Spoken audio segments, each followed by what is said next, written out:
Hey guys, welcome to the Best Online Tutorials channel. In this video I'm showing you how to build a functional web app in one prompt with Clord.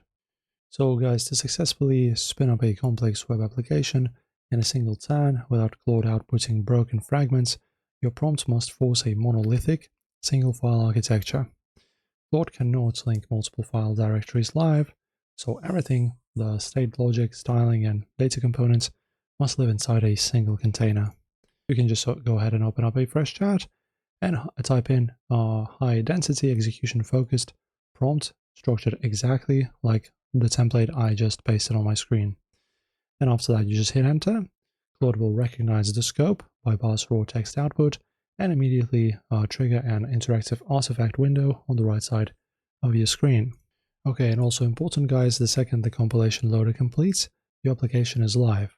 You're not looking at a static preview screen, you are looking at a live production build running inside a browser sandbox.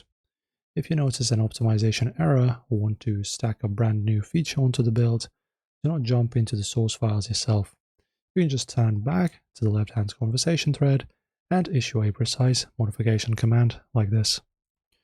And then of course click send, something like this.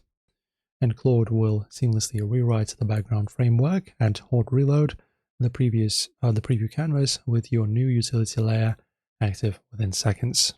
And your rapid application prototyping loops are now incredibly fast, functional, and stripped of frustrating setup bottlenecks.